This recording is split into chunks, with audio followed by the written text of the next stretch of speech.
नमस्कार मेरी प्यारी लॉयल फैमिली, मैं हूं आपका दोस्त मनीष और स्वागत है आपका आपके अपने चैनल राज की बात पर। दोस्तों, आज की कहानी सिर्फ डर नहीं बल्कि एक ऐसी साधना का रहस्य उजागर करेगी जिसे जानकर आपकी रूह तक सिहर उठेगी, क्योंकि यह कहानी है इच्छा और शक्ति के उस मिलन की जहां इंसान और अदृश्य के बीच की रेखा मिट जाती है, जहां साधना प्यास में बदल जाती है और प्यास अमृतत्व की आग बन जाती है। यह कथा है एक तांत्रिक की, वीरभद्र की, जो शक्ति की तलाश में उस गुफा तक पहुंचा जहां देह नहीं आत्मा साधना करती है। पर हर साधना के पीछे कोई न कोई इच्छा होती है और उसकी इच्छा ने उसे मिलवाया एक यक्षिणी से। पर यह मिलन कोई प्रेम कथा नहीं थी, यह था अस्तित्व और विनाश का संगम, जहां मंत्रों की आवाजों के बीच एक नई चेतना जन्म लेती है। तो दोस्तों, वीडियो को आखिर तक जरूर देखिए, क्योंकि यह कहानी बताएगी कि कभी कभी साधना की लौ साधक को नहीं, साधना को ही निगल जाती है। अगर कहानी आपकी सोच को झकझोर दे तो लाइक कीजिए, कमेंट कीजिए और चैनल राज की बात को सब्सक्राइब करना मत भूलिए, क्योंकि आपका हर सब्सक्रिप्शन हमें ले जाता है और गहराई में और अंधेरे में, जहां मानव और अलौकिक के बीच का पर्दा धीरे धीरे उठने लगता है। तो तैयार हो जाइए, क्योंकि आज हम प्रवेश करने वाले हैं विंध्याचल की उस गुफा में, जहां एक तांत्रिक और एक यक्षिणी का मिलन ने बदल दी थी सृष्टि की परिभाषा।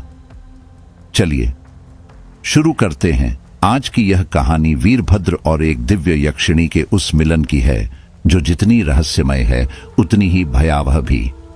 यह कथा विंध्याचल की पहाड़ियों में छिपी उस गुफा से शुरू होती है जिसे लोग शव स्थान कहते थे। दिन में भी वहां अंधेरा पसरा रहता था।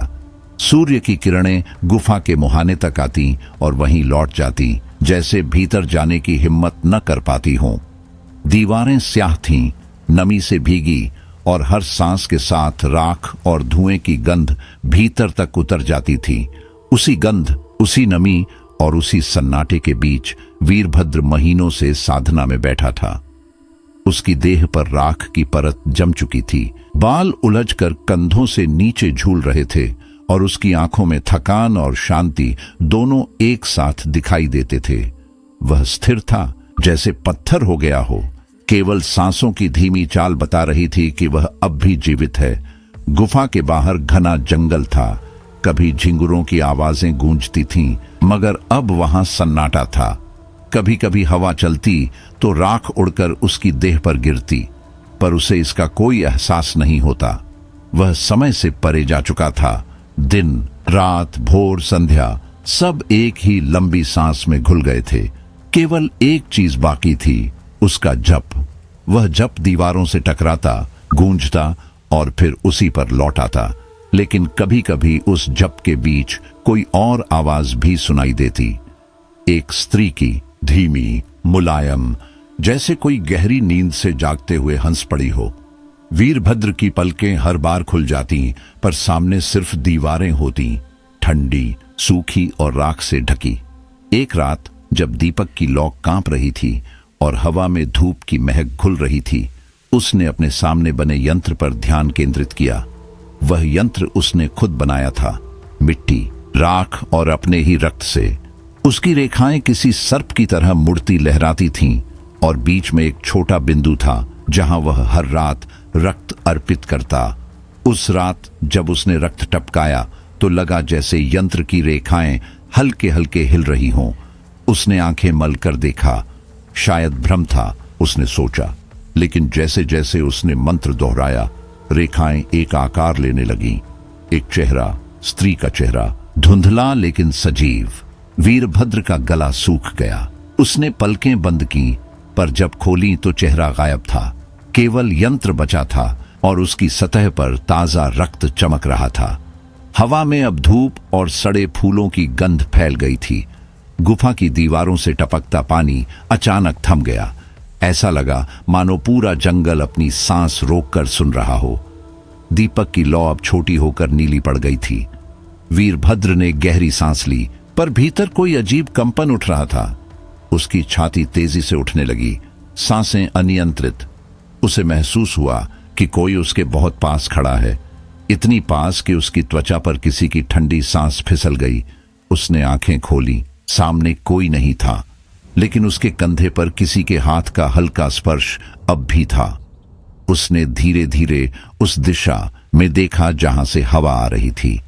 दीवार के पास राख की परत ऐसे हिल रही थी जैसे किसी ने उंगलियों से छुआ हो। उसका मंत्र बीच में रुक गया, होंठ सूख गए।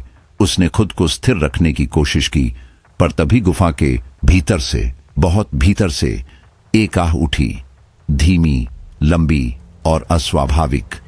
वह किसी जीवित प्राणी की नहीं थी। वीरभद्र का हृदय धक धक करने लगा। उसने गुफा के भीतर झांका। अंधेरे में कुछ हल्का सा हिलता दिखा। दीपक की लौ कांपी और उसके पीछे दीवार पर एक छाया उभरी, स्त्री जैसी, पर उसकी लंबाई जमीन तक नहीं, हवा में खत्म हो जाती थी। उसने खुद से बुदबुदाया, कौन है वहां?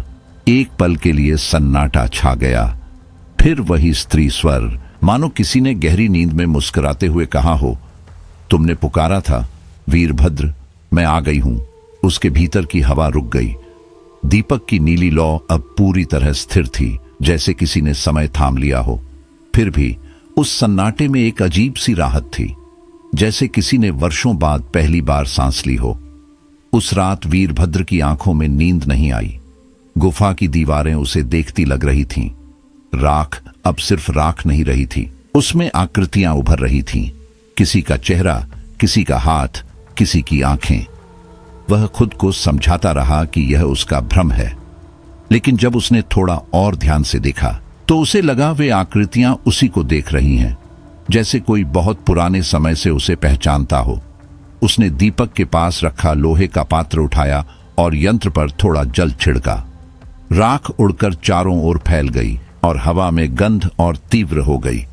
अब उसमें फूलों की मिठास नहीं थी, वह गंध सड़ी हुई देह की थी, गीली और भारी। उसकी नाक जलने लगी, पर वह हिला नहीं। उसी क्षण उसे महसूस हुआ कि कोई बहुत पास झुक आया है, उसकी गर्दन के पास, और ठंडी सांसों के बीच कोई आवाज फुसफुसाई, अब जागो। वीरभद्र ने आंखें खोली। सामने कुछ नहीं था, लेकिन उसके रोंगटे खड़े हो गए। गुफा के बाहर अचानक हवा चलने लगी, जैसे किसी ने पेड़ों को झकझोर दिया हो, पर भीतर अब भी सन्नाटा था। दीपक बुझ चुका था। फिर भी गुफा में एक हल्की नीली चमक थी, जो हर कोने में धीरे धीरे फैल रही थी। उसने अपने हाथ देखे, हथेलियों पर राख नहीं थी, वहां एक चिन्ह उभर आया था। वही यंत्र का आकार, वही लहराती रेखाएं। चिन्ह हल्का हल्का चमकने लगा, फिर उसकी उंगलियां जलने लगीं। दर्द इतना गहरा था कि उसकी सांस अटक गई। उसने मुट्ठी भींच ली, पर चमक जैसे उसकी त्वचा के भीतर समा गई। उसी पल उसकी रीढ़ के नीचे तक एक झंझनाहट दौड़ गई। उसे लगा जैसे कोई भीतर से जाग रहा हो, कोई जो अब तक सोया हुआ था। उसने मंत्र का एक अंश दोहराने की कोशिश की, पर शब्द बिखर गए। हवा में किसी ने हंसकर जवाब दिया, धीमा पर गूंजता हुआ। गुफा की दीवारों ने उस हंसी को थाम लिया, जैसे वे भी उस आवाज को पहचानती हों। उसने नजर उठाई, दीवारें हिलती लगीं, राख की परतें हिलकर आकार लेने लगीं। एक स्त्री का रूप, हर क्षण वह और स्पष्ट होती जा रही थी। वीरभद्र की सांसें थम गईं। स्त्री की आंखें बंद थीं, पर उसके होंठ हिल रहे थे, जैसे वह किसी प्राचीन भाषा में कुछ कह रही हो। वह खड़ी नहीं थी, हवा में झूल रही थी, जैसे धुएं की बनी मूर्ति हो। वीरभद्र ने धीरे से हाथ बढ़ाया, लेकिन हवा में ही रह गया। उसी क्षण गंध और गहरी हो गई। अब उसमें नमी और गर्माहट दोनों थे। गुफा का तापमान बढ़ गया था। दीपक बुझा था, पर गुफा जीवित लग रही थी। समय रुक गया। वीरभद्र ने उस छाया को देखा। वह अब पूरी तरह स्पष्ट थी। उसकी आंखें खुली, गहरी, पर बिना पुतलियों के। उनमें कोई भावना नहीं थी, फिर भी उसमें एक अजीब अपनापन था। वीरभद्र का शरीर धीरे धीरे कांपने लगा, जैसे किसी ने भीतर से उसकी नसों को छू लिया हो। वह स्त्री मुस्कुराई। उसकी मुस्कान में किसी अधूरी कहानी की झलक थी, मधुर पर डरावनी। हवा फिर से थम गई। दीवारों की सारी आकृतियां गायब हो गईं। दीपक की जगह केवल राख की एक चमकती रेखा थी। वीरभद्र की आंखें अपने आप बंद हो गईं। उसके माथे से एक बूंद पसीना गिरी, जो धरती पर गिरते ही लाल हो गई। गंध और गहरी हो गई, जैसे किसी ने अभी अभी रक्त बहाया हो। सुबह की पहली किरण गुफा के द्वार तक पहुंची। भीतर वीरभद्र स्थिर बैठा था, शांत, पर अब उसकी त्वचा पर राख की जगह हल्की लालिमा थी। दीवारों पर उंगलियों के निशान उभर आए थे, पतले, लंबे, स्त्री के जैसे। हवा में अब भी वही गंध थी, राख की, पर उसमें किसी जगे हुए फूल की महक मिली हुई थी। वीरभद्र की आंखें अब भी बंद थीं, लेकिन उसके होंठों पर हल्की मुस्कान थी, जैसे किसी ने उसकी साधना को उत्तर दे दिया हो। बाहर जंगल शांत था, पर कहीं बहुत दूर से फिर वही हंसी सुनाई दी, धीमी, पर अब पहले से ज्यादा साफ। इस बार वीरभद्र ने उसे अनसुना नहीं किया। गुफा के भीतर एक नया मौन था, ऐसा मौन जो सांसों के बीच बसता है, पर जिसे कोई सुन नहीं सकता। रात की आखिरी परछाई जब दीवारों से फिसली, तो भीतर की नमी अचानक जीवित हो उठी। दीवारें चमकने लगीं, जैसे किसी ने उन पर तेल मल दिया हो। राख की परतों के नीचे से फिर आकृतियां उभरने लगीं। चेहरे, हाथ, आंखें, वे अधूरी थीं, फिर भी स्पष्ट। वीरभद्र की बंद पलकों के पीछे हल्की कंपी हुई। पिछली रात उसने मंत्र का एक शब्द अधूरा छोड़ा था। वही शब्द अब हवा में बार बार लौट रहा था, धीमे स्वर में, अपनी ही प्रतिध्वनि के साथ। दीपक की बूझी लौ अब नीली चमक में बदल गई थी और उसकी लय किसी धड़कते हृदय जैसी थी। वीरभद्र ने आंखें खोलीं। हवा अब भारी थी, जैसे किसी की गहरी सांस पूरी गुफा में फैल गई हो। दीवारों से धुआं उठ रहा था, पर वह ऊपर नहीं जा रहा था, वह नीचे झुक रहा था, धीरे धीरे सरकता हुआ यंत्र के केंद्र की ओर। वीरभद्र ने देखा, यंत्र के केंद्र में बने बिंदु से एक पतली उजली रेखा उठी और उसके चारों ओर धुएं की लहरें घूमने लगीं। वह धुआं धीरे धीरे आकार लेने लगा।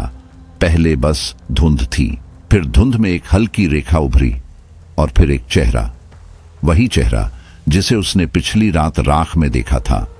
उसकी सांस थम गई। धीरे धीरे वह चेहरा संपूर्ण होता गया। एक पारदर्शी देह बनी, धुएं से बनी, लेकिन उसमें कुछ ऐसा था जो धुएं से ज्यादा ठोस, ज्यादा सजीव लगा। वीरभद्र की उंगलियां अपने आप आगे बढ़ीं यंत्र की ओर, लेकिन आधे रास्ते पर ही वे रुक गईं। उसके भीतर कुछ कांपा, किसी गहरी चेतना जैसा। वह आकृति अब पूरी तरह जीवित लग रही थी। स्त्री की आंखें बंद थीं, पर पलकों के नीचे हलचल थी। फिर बहुत धीरे वे खुली। उन आंखों में कोई रंग नहीं था, बस एक स्थिर उजाला, ठंडा लेकिन सम्मोहक। ऐसा उजाला जिसमें देखने वाला खुद को भूल जाए। वीरभद्र ने महसूस किया कि वह रोशनी उसकी आंखों से होकर सीधा भीतर उतर रही है, जैसे उसकी आत्मा का द्वार खुल गया हो। एक पल के लिए सब रुक गया, न मंत्र, न सांस, न विचार, बस शून्य। वह स्त्री कुछ क्षणों तक स्थिर रही। उसकी देह के चारों ओर की हवा घनी हो गई थी। दीपक की लौ कांपने लगी और दीवारों पर दो परछाइयां उभर आईं, एक वीरभद्र की, दूसरी उस स्त्री की। दोनों परछाइयां धीरे धीरे पास आईं और फिर एक दूसरे में घुलने लगीं। वीरभद्र ने गहरी सांस खींची, पर उसे महसूस हुआ कि हवा अब उसकी नहीं रही। तभी स्त्री के होंठ हिले। आवाज बहुत धीमी थी, इतनी कि शब्द नहीं सुने जा सके, लेकिन अर्थ सीधे उसके मन में उतर गया। तूने मुझे क्यों पुकारा? वीरभद्र के होंठ सूख गए, कोई उत्तर नहीं निकला। उसकी नजर उस चेहरे पर जमी रही। वही चेहरा, धुएं से बना, पर हर सांस के साथ और स्पष्ट होता हुआ। उसमें कोई भाव नहीं था, फिर भी उस दृष्टि में कुछ ऐसा था जो उसे भीतर तक अस्थिर कर गया, जैसे कोई पुरानी अधूरी चाह जिसे वह वर्षों से दबा चुका था, अचानक फिर जीवित हो गई हो। उसका दिल धीरे धीरे धड़कने लगा। वह स्त्री उसकी ओर बढ़ी। उसकी चाल में कोई आवाज नहीं थी, कोई गति नहीं, बस हवा में तैरती एक हल्की सी तरलता। पर हर बार जब वह आगे बढ़ती, दीवारों पर उसके कदमों की परछाई बन जाती। दीवारें अब ठंडी नहीं लग रही थीं, वे जैसे सांस ले रही थीं। हवा में एक पुरानी भारी गंध फैल गई, गीली मिट्टी, सड़ा हुआ चंदन और कहीं गहराई में जलती भस्म की महक। वीरभद्र का गला सूख गया। उसने सांस लेने की कोशिश की, पर हवा उसके भीतर नहीं जा रही थी, जैसे वह भी अब किसी और की हो चुकी हो। वह स्त्री मुस्कुराई।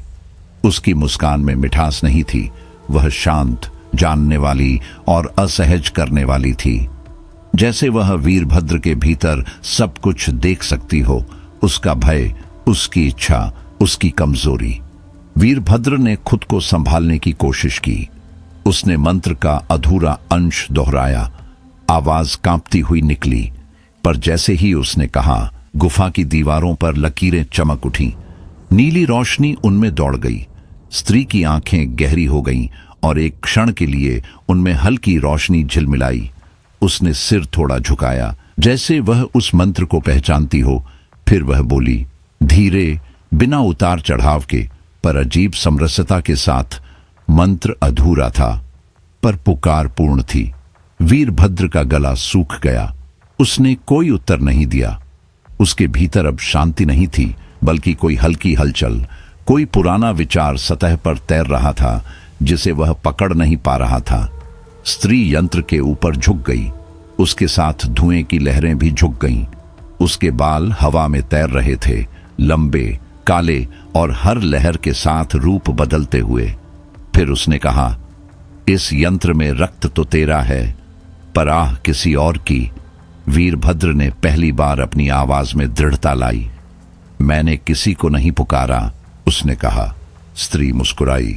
उसकी आंखें शांत थीं, पर भीतर कोई पुराना ज्ञान झलक रहा था। हर पुकार शब्दों से नहीं होती, साधक, उसने कहा। कुछ पुकारें तो आत्मा से निकलती हैं। वीरभद्र की सांस अटक गई। उसे लगा जैसे उसके भीतर कोई बहुत पुरानी आवाज गूंज उठी हो, वही जिसे वह वर्षों से दबा रहा था। दीपक की लौ अब न के बराबर रह गई थी, पर नीली रोशनी गुफा के हर कोने में फैल रही थी। उसने दीवार की ओर देखा। उसकी छाया अब अकेली नहीं थी। उसके पास दूसरी छाया खड़ी थी, उस स्त्री की, और अगले ही पल दोनों परछाइयां एक दूसरे में घुलने लगीं। जहां वे मिलती, वहां दीवारों पर हल्का धुआं उठता, जैसे पत्थर खुद जल रहे हों। वीरभद्र ने सिर झुकाया, पर उसके भीतर अब बेचैनी फैल चुकी थी। स्त्री अब उसके बहुत करीब थी। उसकी सांस उसके चेहरे को छू रही थी, गर्म, सुगंधित और भयावह। उस हवा में जले हुए फूलों की गर्माहट थी। उसने आंखें बंद की, कुछ पल के लिए शांति खोजी, पर भीतर वही आवाज लौट आई, धीमी, स्पष्ट और अडिग। तूने मुझे क्यों पुकारा? उसके होंठ खुले। उसने कुछ कहना चाहा, पर कोई शब्द नहीं निकला। बस उसके सीने में एक कंपन उठी, गहरी, पुरानी और जीवित। हवा में किसी ने बहुत धीमे हंसकर कहा, तुझे पता है साधक, हर साधना के पीछे कोई इच्छा होती है। तेरी भी थी। वीरभद्र का दिल धक से रह गया। उसने अपने हाथों की ओर देखा। हथेलियां कांप रही थीं, उंगलियां जैसे किसी अदृश्य ऊर्जा में थरथरा रही हों। उसने उन्हें जोड़ लिया, आंखें खोली, पर अब वह स्त्री यंत्र के ऊपर नहीं थी। वह उसके पीछे खड़ी थी। उसका स्पर्श अचानक कंधे पर उतरा, ठंडा, फिर भी भीतर तक उतर जाने वाला, जैसे बर्फ और आग एक साथ त्वचा में घुल गई हों। वीरभद्र ने उस हाथ को हटाया नहीं। उसकी आंखें धुंधली हो चुकी थीं, पर उसे लगा जैसे सब कुछ एक नए अर्थ में बदल रहा हो। दीवारें हिलने लगीं, दीपक की लौ झिलमिलाई, फिर बुझ गई, लेकिन अंधेरा नहीं हुआ। गुफा में अब एक नई, धीमी रोशनी थी, जो यंत्र से उठकर दोनों के चारों ओर घूम रही थी। वह स्त्री मुस्कुरा रही थी। उसकी मुस्कान में कोई विजय नहीं थी, बस एक गहरा, शांत अपनापन। उसने धीरे से कहा, अब तू अकेला नहीं। वीरभद्र ने कुछ नहीं कहा। उसकी सांसें अब उसी लय में चल रही थीं, जो पहले दीपक की लौ में थी, धीमी, स्थिर और सम्मोहक। गुफा में दो परछाइयां अब स्थिर थीं, एक पुरुष की, एक स्त्री की। दीवारों की नमी अब चमक बन चुकी थी। बाहर से एक हवा आई, लेकिन भीतर कुछ भी नहीं हिला। सब कुछ जैसे किसी नई धड़कन के साथ स्थिर हो गया था। उस रात गुफा के बाहर दूर कहीं बिजली गिरी। क्षण भर के लिए आकाश चमका और उस रोशनी में गुफा का द्वार सफेद नीला होकर चमक उठा, जैसे भीतर कोई नया जीवन जन्म ले चुका हो। रात अब पूरी तरह जाग चुकी थी। बाहर कोई आवाज नहीं थी, पर भीतर से एक गूंज उठ रही थी, धीमी, गहरी, ऐसी जैसे धरती के भीतर कोई पुराना मंत्र अपनी नींद से जाग रहा हो। वीरभद्र अब भी यंत्र के सामने बैठा था, पर उसका ध्यान अब साधना पर नहीं, उस रूप पर था जो यंत्र से उठती रेखाओं के बीच धीरे धीरे आकार ले रहा था। धुएं की लहरें अब राख में बदल चुकी थीं और राख के बीच से पतली रोशनी की रेखाएं निकल रही थीं, लाल, पीली, नीली और कभी-कभी गहरी काली। उन रेखाओं के बीच वह स्त्री खड़ी थी, अब अधूरी नहीं, पूर्ण, पर हर क्षण बदलती हुई। उसका शरीर स्थिर नहीं था, कभी धुएं की तरह लहराता, कभी रक्त की चमक जैसा गाढ़ा दिखता और फिर मोम की तरह पिघलता हुआ। वीरभद्र की नजरें उस पर टिक गईं। हर बार जब वह उसकी ओर देखता, उसका चेहरा बदल जाता। कभी वह उसकी मां का चेहरा लगता, कोमल, शांत, करुणा से भरा। अगले ही पल वह किसी पुरानी प्रेयसी का रूप ले लेती, मादक, धुंधला, रहस्यमय। और फिर अचानक वही चेहरा मृत्यु की शांति में बदल जाता, निर्विकार, ठंडा, पर किसी गहरे भय से भरा हुआ। फिर वह चेहरा मिट जाता, बस दो आंखें रह जाती, अनंत गहराई से भरी हुई। उनमें देखने वाला खुद को भूल जाता। गुफा की हवा अब स्थिर नहीं थी। वह स्त्री उसके चारों ओर घूम रही थी। उसकी चाल में एक लय थी जो वीरभद्र के जप की लय से मेल खाती थी। वह हर कदम पर यंत्र की रेखाओं के पास जाती और अपनी उंगलियां उन पर फेरती, धीरे, सावधानी से, जैसे किसी पुराने शिलालेख को पढ़ रही हो। हर बार उसके स्पर्श से यंत्र की रेखाएं चमक उठती, पहले लाल, फिर सुनहरी और फिर सफेद। वीरभद्र को महसूस हुआ कि वह उसकी साधना को बदल रही है। उसकी रचना, उसका मार्ग, सब कुछ जैसे उसके बनाए संसार को अपने स्पर्श से नया आकार दे रही हो। उसके शरीर से हल्की रोशनी निकल रही थी, न दीपक जैसी, न अग्नि जैसी। यह किसी जीव की आभा थी, गरम, सांस लेती हुई, जो हवा में फैलती और फिर वीरभद्र के चारों ओर घूम जाती। दीपक की लौ अब स्थिर नहीं रही। जब वह स्त्री उसके समीप आई, लौ झुक गई, धीरे, आदर से, जैसे किसी उच्च सत्ता के सामने प्रणाम कर रही हो। वीरभद्र ने यह देखा और उसकी आंखों में कंपी दौड़ गई। उसे लगा गुफा की हर वस्तु, दीपक, हवा, राख, दीवारें, अब उसी के अधीन हैं। यहां तक कि उसकी अपनी सांस भी। उसके भीतर एक कंपन उठा। वह अब ध्यान की अवस्था में नहीं रह पाया।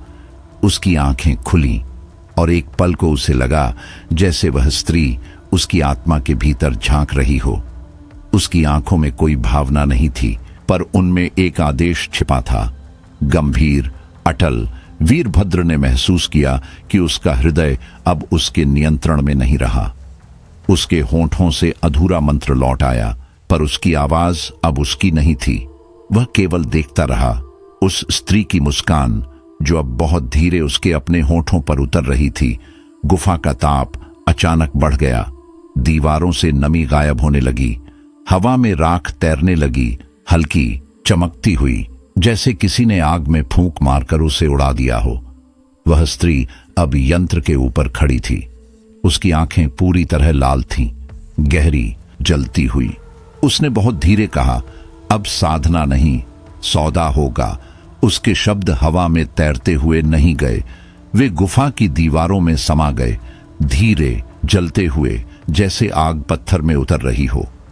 वीरभद्र ने उन शब्दों को सुना, लेकिन उनका अर्थ समझ नहीं पाया। उसकी सांसें तेज हो गईं। माथे से पसीने की एक पतली रेखा फिसलकर गाल पर उतरी और उसी क्षण उसे महसूस हुआ, हवा में कुछ बदल गया है, जैसे कोई अदृश्य शक्ति चल पड़ी हो। यंत्र के चारों ओर राख घूमने लगी, पहले हल्की सी लहर, फिर भंवर की तरह गोल होती हुई, हवा का हर झोंका अब गर्म था, दम घोंटू, जैसे गुफा में कोई अग्नि धीरे धीरे सांस ले रही हो। वीरभद्र ने अपनी हथेलियों की ओर देखा।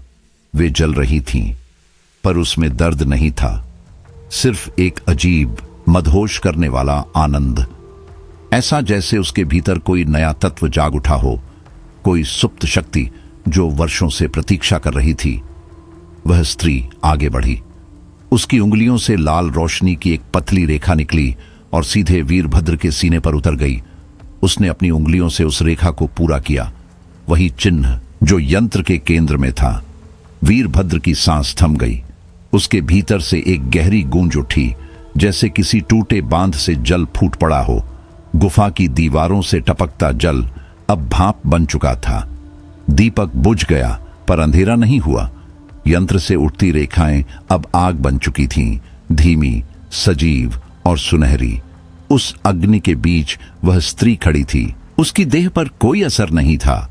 उसकी आंखों में वह चमक थी जो किसी को नहीं, केवल अपने जागरण को पहचानती है। वीरभद्र ने महसूस किया कि उसकी दृष्टि अब भारी हो रही है। सब कुछ धुंधला पड़ गया, पर उस धुंध में वही स्त्री साफ दिखाई दे रही थी, तेज, प्रखर और भयंकर रूप से सुंदर। उसने कहा, तूने मुझे जागृत किया था, अब मुझे जीवित कर। वीरभद्र के होंठ कांप उठे। कैसे? उसने मुश्किल से कहा। स्त्री मुस्कुराई। वह मुस्कान ठंडी थी, पर उसके भीतर आग छिपी थी, अपनी अग्नि से। वीरभद्र ने नीचे देखा। यंत्र के बीच उसकी अपनी रक्त की बूंदें थीं। अब वे जल उठी थीं। वह आग किसी सामान्य ज्वाला जैसी नहीं थी। उसके भीतर एक नया आकार उभर रहा था, वही स्त्री, पर अब और सजीव और भयावह। वीरभद्र की सांसें टूटने लगीं। उसने देखा उसकी अपनी रोशनी, उसके भीतर की ऊर्जा अब उस स्त्री के शरीर में समा रही है। गुफा अब किसी भट्टी की तरह जल रही थी। हवा भारी और गर्म हो चुकी थी। दीवारें लाल पड़ गईं। वीरभद्र ने अपनी हथेलियां देखीं। वे अब राख से नहीं, बल्कि आग से ढकी थीं। उसने सिर झुका लिया और वही किया जो उसके भीतर की आवाज ने आदेश दिया। उसने अपनी हथेली यंत्र के ऊपर रख दी। तुरंत एक तेज चमक फैली। हवा में एक चीख गूंजी, किसी स्त्री की नहीं, बल्कि उसके भीतर से निकलती हुई। वह उसकी आत्मा की आवाज थी। कुछ क्षणों के लिए सब कुछ थम गया। फिर धीरे धीरे जब रोशनी कम हुई, वीरभद्र ने देखा यंत्र शांत था, पर उसके बीच एक नई आभा जल रही थी। वह स्त्री अब पूरी तरह जीवित थी। उसकी देह से धुआं नहीं, प्रकाश निकल रहा था। उसने आंखें खोली। उनमें कोई रंग नहीं था, बस उजाला, निर्मम और पवित्र। वह आगे बढ़ी, धीरे से झुकी और वीरभद्र के माथे को छुआ। उसकी उंगलियों से हल्की चिंगारी निकली और वह चिंगारी वीरभद्र की देह में समा गई। एक क्षण में सब बदल गया। उसे लगा जैसे उसके भीतर कुछ टूट रहा है और कुछ बन रहा है। उसने एक गहरी सांस ली, पर वह उसकी अपनी नहीं रही। अब वह हवा किसी और की थी। उसे लगा उसकी आत्मा किसी अदृश्य बंधन में बंध चुकी है। वह स्त्री बहुत पास आई। उसके होंठ वीरभद्र के कानों के पास थे। उसकी आवाज फुसफुसाहट से भी धीमी थी, लेकिन अर्थ तलवार की तरह सीधे भीतर उतर गया। अब तू मेरा है और मैं तेरी अग्नि। गुफा में मौन छा गया। हवा की गंध बदल चुकी थी। राख, रक्त और चंदन का मिला जुला स्वाद अब हर सांस में था। यंत्र की रेखाएं अब स्थिर थीं, पर उनमें एक हल्की लाली चमक रही थी, जैसे अभी अभी किसी ने उनमें जीवन फूंका हो। दीपक फिर जल उठा, बिना किसी हाथ के। उसकी लौ इस बार न पीली थी, न नीली। वह लाल थी, गाढ़ी, स्थिर और ऐसी जो किसी सौदे की गवाही देती हो। वीरभद्र धीरे धीरे उठ खड़ा हुआ। उसके चारों ओर राख का घेरा घूम रहा था, धुंधली, चमकती हुई राख जो धीरे धीरे दीवारों तक फैल गई। हर सांस के साथ वह राख कंपन करती, जैसे उसकी सांसें अब गुफा के साथ एक लय में बंध चुकी हों। गुफा अब जीवित थी। दीवारों पर पुराने निशान हल्की रोशनी में चमकने लगे, कभी प्रतीक बनते, कभी आंखों जैसे दिखते। पीछे से वह स्त्री खड़ी थी। उसका रूप अब स्थिर नहीं था, कभी धुएं की लहर, कभी रक्त की चमक, कभी किसी जली हुई मोम की तरह पिघलता हुआ। उसकी परछाई वीरभद्र की परछाई से जुड़ रही थी। दोनों मिलकर एक नया आकार बना रही थीं, ऐसा जो पहले कभी अस्तित्व में नहीं था। उसने धीरे से कहा, जिसे तू सिद्ध समझता है वह केवल द्वार है, उस पार जाने के लिए कुछ छोड़ना होगा। उसकी आवाज हवा में गूंज गई, लेकिन गूंज में भी एक अजीब स्थिरता थी। वीरभद्र समझ गया, यह परीक्षा बाहर की नहीं, भीतर की थी। उसके हृदय की इच्छाएं, स्मृतियां, भय और मोह सब उसके सामने खड़े थे। उसने गहरी सांस ली, यंत्र की ओर हाथ बढ़ाया और अपनी रक्त की एक बूंद गिरा दी। स्त्री ने अपनी उंगली उठाई, रक्त की बूंद उठकर उसकी उंगली से चिपक गई। फिर उसने वह बूंद वीरभद्र के भौहों पर लगा दी। वह स्पर्श हल्का था पर प्रभाव गहरा। वीरभद्र ने महसूस किया कि उसके भीतर कुछ टूट रहा है और साथ ही कुछ बन रहा है। अचानक सब बदल गया। गुफा की दीवारें पीछे हट गईं, अंधकार फिसलने लगा और वीरभद्र ने खुद को एक अजीब जगह पर पाया, जहां दीवारें जीवित थीं, हल्की चमकती हुई, सांस लेती हुई, जैसे कोई अदृश्य सत्ता अब उसके भीतर और बाहर दोनों जगह बस चुकी हो। मानो दीवारें अब सांस ले रही हों। हवा में स्मृतियां तैर रही थीं, ध्वनियां, आवाजें, शब्द, पर किसी निश्चित रूप में नहीं। वीरभद्र ने सुना उसकी मृत पत्नी की आवाज, फिर उसकी मां की, फिर कोई अजनबी स्त्री का स्वर। हर आवाज एक ही जगह से निकलती प्रतीत होती, उसी स्त्री के रूप से जो अब उसकी साधना की सीमा से परे खड़ी थी। उसके भीतर भय और बेचैनी की एक लहर उठी। उसने आंखें भींची और मंत्र जपना शुरू कर दिया, पर हर बार जब उसके होंठों से कोई अक्षर निकला, वह लौटकर किसी और की आवाज में सुनाई दिया। उसकी अपनी आवाज अब उसके पास नहीं थी। मंत्र अब केवल ध्वनि नहीं, एक अनुभव बन चुका था। हवा, दीवारें और धुएं सब उसकी लय में झूमने लगे। उसे महसूस हुआ कि वह अब साधक नहीं रहा, बल्कि यंत्र और उस स्त्री के बीच एक बंधन बन गया है। हवा का ताप बढ़ गया। दीवारों पर उभरती आकृतियां अब स्थिर नहीं थीं, वे बदल रही थीं।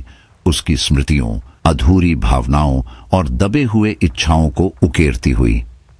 वह स्त्री उसके पास आई। उसकी चाल में कोई आवाज नहीं थी, पर उसके आने से गुफा की हवा भारी हो गई। उसने बहुत धीरे कहा, अब तू मेरा है और मैं तेरी स्मृतियों में। उसके शब्द सिर्फ कानों में नहीं गूंजे, वे वीरभद्र के भीतर हर तंतु में उतर गए। उसे लगा जैसे समय और स्थान दोनों मिट गए हों। उसका अस्तित्व अब उस स्त्री और यंत्र से एक हो चुका था। राख की हल्की लहरें अब उसके चारों ओर घूम रही थीं, दीवारों से उठते धुएं की तरह। यंत्र का लाल प्रकाश अब स्थिर नहीं था, वह धड़क रहा था जैसे किसी जीव का हृदय। वीरभद्र ने देखा, उसकी हर सांस के साथ उसकी स्मृतियां बदल रही हैं। उसकी पत्नी का चेहरा धुंधला हुआ, फिर मां का, फिर उसके गुरु का, और हर बार जब कोई चेहरा मिटता, उसकी जगह वही स्त्री दिखाई देती, स्थिर, गहरी, अविनाशी। उसने मंत्र जपना जारी रखा, पर भीतर की हलचल अब अनियंत्रित थी। उसकी आंखों में रोशनी नहीं थी, केवल प्रतिबिंब थे, लाल झिलमिलाहट के, स्मृतियों के और उस स्त्री के अटूट रूप के। वीरभद्र ने महसूस किया कि अब वह अकेला नहीं है। उसकी आत्मा उस स्त्री और यंत्र के बीच बंध चुकी है। हवा में चिंगारियां उड़ रही थीं, दीवारों से हल्की धड़कती हुई ध्वनियां उठ रही थीं, जैसे यंत्र खुद बोल रहा हो। वीरभद्र का हृदय भीतर से झटके खाने लगा। उसने चारों ओर देखा, गुफा, यंत्र, राख, हवा सब जीवित लग रहे थे। वह स्त्री उसके कंधे तक आई और उसने उसे छुआ। उसकी उंगलियों से हल्की बिजली सी झिलमिलाहट निकली और वीरभद्र का शरीर कांप उठा। उसकी सांसें टूटने लगीं और उसने महसूस किया, यह अब साधना नहीं रही, यह सौदा था, यंत्र और स्त्री के बीच का सौदा, जिसमें अब उसका अस्तित्व भी शामिल था। उसे लगा गुफा की दीवारें अब किसी दूसरी दुनिया का प्रवेश द्वार बन चुकी हैं। हवा में स्मृतियों का संगम था, धुएं की परतों में प्रकाश का खेल, राख की लहरों में ऊर्जा का संचार। सब कुछ अब उसकी आत्मा से जुड़ गया था। वह स्त्री उसकी आंखों में देखती रही, मुस्कुराई और धीरे से बोली, अब बंधन स्थिर है, जो तूने दिया वही तेरा भविष्य है। उसके शब्द हवा में स्थिर हो गए, जैसे समय ने उन्हें पकड़ लिया हो। वीरभद्र को महसूस हुआ कि अब वह केवल वीरभद्र नहीं रहा। उसकी आत्मा, उसकी स्मृतियां, उसकी इच्छाएं और यंत्र की शक्ति सब एक नए बंधन में समाहित हो गए थे। गुफा में फिर मौन छा गया। सिर्फ हवा की हल्की सरसराहट और यंत्र की लाल झिलमिलाहट बाकी रह गई। दीपक की लौ फिर से जली, पर अब वह लौ स्थिर थी, गाढ़ी लाल, जैसे किसी सौदे की पुष्टि कर रही हो। वीरभद्र अब साधक नहीं था, वह किसी अदृश्य नाटक का पात्र बन चुका था, जहां हर विचार, हर सांस, हर निर्णय पर किसी और इच्छा का अधिकार था। उसे महसूस हुआ कि उसके भीतर कोई और शक्ति धीरे धीरे आकार ले रही है, उसकी सांसों में, उसकी दृष्टि में, उसके विचारों में। गुफा की हवा अब स्थिर नहीं थी, हर कोने से हल्की धुंध उठ रही थी, जिसमें नई आकृतियां उभरने लगीं। कभी वह आकृति उसका अपना चेहरा बन जाती, कभी उस स्त्री का, और कभी किसी ऐसे चेहरे का जिसे देखकर वीरभद्र भीतर तक कांप उठता। वह उसे पहचान नहीं पाता, पर उसकी दृष्टि उससे हटती नहीं थी। हर दृश्य, हर आकृति उसकी आत्मा में उतरकर वहीं बस जाती। वह महसूस कर रहा था कि कुछ उसे खींच रहा है, भीतर की ओर, गहराई में, जहां उसका अस्तित्व धीरे धीरे घुल रहा था। हवा में अब उसकी अपनी गंध थी, रक्त की, राख की और किसी जले हुए फूल की मिठास की। यंत्र अब सिर्फ प्रकाश नहीं फैला रहा था, वह धड़क रहा था। उसकी लय वीरभद्र की धड़कनों से मिल चुकी थी। धुएं की रेखाएं दोनों के शरीरों के चारों ओर लिपट रही थीं, एक जाल बनाकर, जिसमें अब कोई बाहर का रास्ता नहीं था। वह स्त्री झुकी, उसके कानों के पास आई और फुसफुसाई, मुझे अपने भीतर जगह दे, तभी द्वार खुलेगा। उसकी आवाज हवा में घुल गई, पर उसका अर्थ वीरभद्र के भीतर गूंजता रहा। गुफा अब केवल एक स्थान नहीं थी, वह स्वयं वीरभद्र का मन बन चुकी थी, और उस स्त्री की छाया उसमें स्थायी रूप से बस गई थी। उसके शब्द इतने धीमे, इतने भीतर तक उतरने वाले थे कि वीरभद्र ने महसूस किया, यह केवल सुनाई नहीं दे रहे थे, बल्कि उसके भीतर की हर परत, हर रचना को हिला रहे थे। उसका हृदय, उसकी इच्छाएं, उसके विचार, सब उसके आदेश के अधीन हो गए थे। वीरभद्र ने आंखें बंद कर लीं। गुफा का हर शोर, हर फुसफुसाहट धीरे धीरे मिटती चली गई। हवा की सरसराहट भी थम गई। दीपक की लौ आखिरी बार झिलमिलाई और बुझ गई। अब केवल एक स्वर शेष था, एक शब्द जो कहीं बाहर से नहीं, भीतर से आया था, स्वीकार। उस शब्द के साथ ही गुफा के भीतर अचानक एक लपट फैली। हवा में राख की पतली परत उठने लगी, पर वह राख साधारण नहीं थी। उसमें दो छायाएं एक साथ हिल रही थीं, वीरभद्र और वह स्त्री। उनकी सीमाएं मिट चुकी थीं। राख की हर लहर में उनका मिलन झलक रहा था। उनका अस्तित्व अब अलग अलग नहीं रहा था। दीवारें धीरे धीरे धूमिल पड़ने लगीं और हवा में उठती धुंध दोनों की पहचान को घेरने लगी। वीरभद्र को महसूस हुआ कि अब वह केवल स्वयं नहीं है, उसकी आत्मा उस स्त्री की आत्मा से एक हो चुकी है। यंत्र की रेखाएं हल्की लालिमा लिए ऊपर उठने लगीं, जैसे किसी अनकहे वचन की पुष्टि कर रही हों। दीपक की आग अब नहीं थी, पर रोशनी अब भी थी, यंत्र से फैलती हुई, हल्की, चंचल और जीवित। गुफा की धुंध अब बाहर नहीं, भीतर उतर रही थी। वीरभद्र के शरीर में, उसकी सांसों में, उसकी आत्मा में। उसे महसूस हुआ कि उसके विचार, उसकी स्मृतियां अब उस स्त्री से अलग नहीं हैं। दोनों की ऊर्जा एक दूसरे में मिल चुकी है और इस मिलन से एक अजीब सी शक्ति उत्पन्न हो रही थी। यह ना पूर्ण आनंद था, ना भय, एक मिश्रण, एक अनकहा कंपन जो केवल भीतर महसूस किया जा सकता था। अचानक गुफा की दीवारों से धुआं उठने लगा। वह धुआं काला या सफेद नहीं था, उसमें हल्की लालिमा और सुनहरी झिलमिलाहट थी। हर लहर वीरभद्र के भीतर उतर रही थी, जैसे हवा उसकी आत्मा का हिस्सा बनती जा रही हो। उसकी बाहरी दृष्टि धुंधली हो गई, पर भीतर की आंखें खुल चुकी थीं। वह साफ देख पा रहा था, वह स्त्री अब अलग नहीं थी। उनके विचार, इच्छाएं और स्मृतियां एक दूसरे में घुल गई थीं। गुफा की हवा अब एक लय में सांस ले रही थी। दीवारों से उठती राख, धुएं की खनक, हवा की धीमी सरसराहट, ये सब अब केवल प्रकृति नहीं रहे थे, यह दोनों की संयुक्त शक्ति का प्रतीक बन चुके थे। वह स्त्री झुकी, उसकी आंखों में अब कोई सीमा नहीं थी, बस एक गहराई थी जो समय और स्थान से परे थी। उसने बहुत धीमे कहा, अब तू केवल मेरा नहीं और मैं केवल तेरी नहीं, हम वही हैं जो द्वार पार करेंगे। उसके शब्द सीधे वीरभद्र के भीतर उतर गए। उसने महसूस किया कि उसकी साधना अब किसी बाहरी या आंतरिक यात्रा तक सीमित नहीं रही। यह उसकी आत्मा का वास्तविक विलय था। हवा में हल्की कंपन उठी, यंत्र की रेखाएं धड़कने लगीं और राख की हर लहर में किसी जीवित धड़कन का स्पंदन था। वीरभद्र ने भीतर झांक कर देखा। अब उसका अस्तित्व उसका नहीं था। उसकी आत्मा और वह स्त्री अलग अलग नहीं रह गए थे। उनके भीतर की इच्छाएं, स्मृतियां और शक्ति एक हो गई थीं। राख की हर लहर अब उनके बीच खेल रही थी। गुफा का हर कोना जीवित प्रतीत हो रहा था। दीवारें, हवा, धुंध, सब कुछ उनके मिलन की ध्वनि से भरा था। दीपक की लौ नहीं थी, यंत्र की रोशनी नहीं थी। अब जो था वह उनके संयुक्त अस्तित्व की छाया थी। पूरा वातावरण स्थिर हो गया। केवल हवा में हल्की सरसराहट और राख की गिरती बूंदें बची थीं। वीरभद्र अब केवल वीरभद्र नहीं रहा। वह और वह स्त्री एक नई सत्ता बन चुके थे। पहचान से परे, समय से परे, हर सीमा से मुक्त। गुफा अब मौन नहीं थी। वह स्वयं उनके विलय की साक्षी बन चुकी थी। हर धुआं, हर रेखा, हर लहर अब एक नई वास्तविकता की पुष्टि कर रही थी। उनकी आत्माएं अब एकजुट थीं और यंत्र शांत होकर यह देख रहा था कि द्वार खुल चुका है।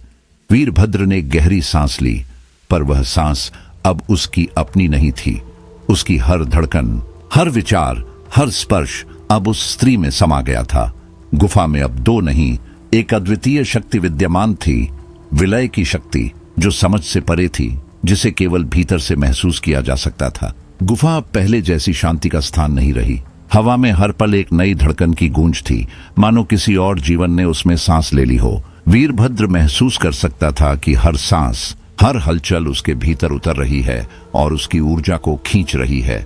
उसकी हथेलियों की रेखाएं बदलने लगीं। जो पहले स्थिर थीं, अब धीरे धीरे उठने लगीं। उनमें वही यंत्र के आकार उभर रहे थे, लाल, चमकते हुए और जीवित से। वह देखकर ठिठक गया। उसकी अपनी हथेलियों पर अब वही पैटर्न थे जो कभी केवल यंत्र पर थे। उनमें हल्की झिलमिलाहट थी, धुंधली पर धड़कती हुई, और हर बार जब वह सांस लेता वे रेखाएं उसके भीतर तक कंपन करती। उसे लगा जैसे वह अब कोई एक व्यक्ति नहीं, बल्कि किसी गहरे, अदृश्य सौदे का परिणाम बन चुका है, जहां साधक और शक्ति एक ही बन जाते हैं। रात के सन्नाटे में जब गुफा पूरी तरह शांत थी, वीरभद्र नींद में डूब गया। पर वह नींद साधारण नहीं थी। उसमें एक अजीब गहराई थी, एक ऐसी गहराई जो उसे अपने भीतर खींचती जा रही थी। उसने खुद को जल के भीतर खड़ा पाया। पानी ठंडा था, शांत था, और उसकी गहराइयों में एक हल्की नीली चमक झिलमिला रही थी। सतह पर किसी अदृश्य शक्ति का कंपन था, जैसे जल खुद जीवित हो। उसी समय जल की सतह पर वह स्त्री प्रकट हुई। उसका रूप ठोस भी था, पर झिलमिलाते हुए पारदर्शी भी। उसकी मुस्कान पानी में फैलती गई, लहरों पर फिसलती हुई और वीरभद्र को भीतर तक भेदती चली गई। वह मुस्कान इतनी गहरी, इतनी आकर्षक थी कि उसका मन अनायास उसकी ओर खिंच गया। उसने हाथ बढ़ाया, उसे छूने की कोशिश की। जैसे ही उसके हाथ उस तक पहुंचे, जल का ताप बदल गया। उसका स्पर्श अचानक उसके अपने रक्त में बदल गया। पानी लाल हो उठा, हल्की धातु सी गंध हवा में फैली। वह दृश्य भयावह नहीं था, बल्कि विचित्र रूप से सम्मोहक। उसे लगा जैसे गुफा ने इस बदलाव को पहचान लिया हो, जैसे गुफा स्वयं उसकी साधना का हिस्सा बन गई हो। वह झटके से जागा। सांसें तेज थीं, माथे पर पसीना और उसकी हथेलियों पर वही जमे हुए रक्त के निशान। गुफा खाली थी, पर हवा में अब भी उसी स्त्री की गंध तैर रही थी, हल्की, गर्म और भीतर तक उतर जाने वाली। यंत्र की धड़कन अब पहले से तेज थी। दीवारों पर आकृतियां बन रही थीं, स्त्री का चेहरा, उसकी मुस्कान और कुछ ऐसा जिसे देखना वीरभद्र के लिए कठिन था। एक अदृश्य दृष्टि जो उसे भीतर से परख रही थी। वह धीरे से बैठ गया। उसकी सांसें स्थिर होने लगीं, पर मन नहीं। वह सोचने लगा, क्या यह उसकी सिद्धि का आरंभ है या उसका अपना मन अब भ्रम रच रहा है। यंत्र और वह स्त्री अब केवल रूप या प्रतीक नहीं रहे, वे उसकी चेतना में प्रवेश कर चुके थे। रात गहराती गई।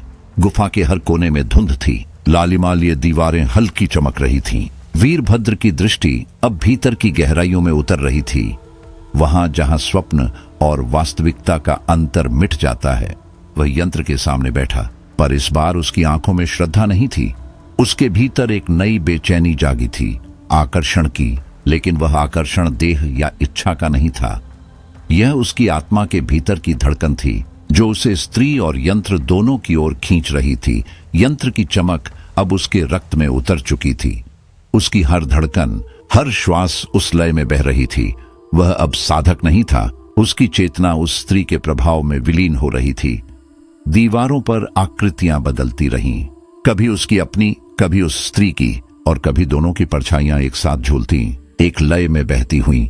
गुफा की हवा अब हवा नहीं रही थी, वह किसी दर्पण जैसी थी जिसमें वीरभद्र का मन और उसकी इच्छाएं झिलमिला रही थीं। उसे महसूस हुआ कि अब वह किसी बाहरी स्थान पर नहीं है, वह अपनी ही चेतना की गुफा में प्रवेश कर चुका है, जहां वह स्त्री उसके भीतर की प्रतिध्वनि बन चुकी थी। यंत्र की धड़कन और धुएं की लहरें उसके भीतर उतर रही थीं। उसने आंखें बंद की और भीतर की दृष्टि खुल गई। उसने देखा, उसकी आत्मा और स्त्री की आत्मा एक दूसरे की ओर बढ़ रही है। उनके बीच की दूरी कम हो रही थी, पर विलय अभी अधूरा था। गुफा की हवा अब जीवित लगने लगी। राख की हर बूंद, हर सरसराहट किसी नई लय में थरथरा रही थी। वीरभद्र ने गहरी सांस ली। उसकी हृदय गति तेज थी, पर अब उसमें भय नहीं था, सिर्फ एक अजीब सी उत्कंठा थी, एक बेचैनी जो उसकी आत्मा की गहराई से उठ रही थी। उसे लगा कि अब उसकी साधना केवल यंत्र या मंत्र की नहीं रही, यह एक सूक्ष्म नृत्य था, उसकी चेतना और उस स्त्री की चेतना के बीच।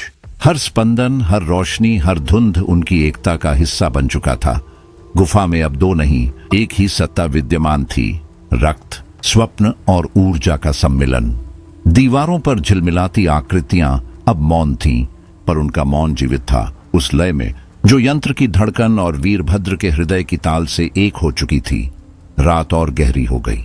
लालिमा और धुंध के बीच वीरभद्र ने महसूस किया कि उसकी आत्मा अब किसी अन्य दिशा में जा रही है, एक ऐसे मार्ग पर जहां लौटने का कोई रास्ता नहीं। गुफा, यंत्र और वह स्त्री अब तीन नहीं रहे, वे एक ही चेतना के तीन रूप थे।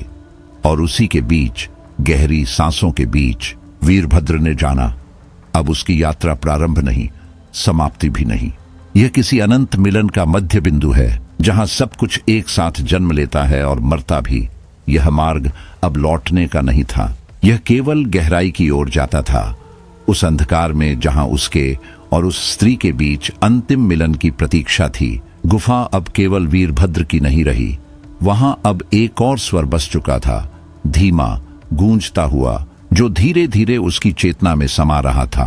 वह स्त्री अब केवल छाया या दृष्टि नहीं रह गई थी, वह उसके चारों ओर घूम रही थी, उसकी सांसों में, उसकी नब्ज की हर लय में, उसकी दृष्टि की हर झिलमिलाहट में मौजूद थी। कभी उसकी आंखों में चुनौती थी, कभी प्रलोभन, पर अब उनमें कुछ और था, एक गहराई, एक पहचान, जैसे कोई बिछड़ी आत्मा वापस लौट आई हो। वीरभद्र उसे देख रहा था, पर मन में कोई भय, कोई प्रतिरोध नहीं उठा। उसके चारों ओर एक अदृश्य ऊष्मा फैल रही थी, जो उसके शरीर को नहीं, उसकी रूह को छू रही थी।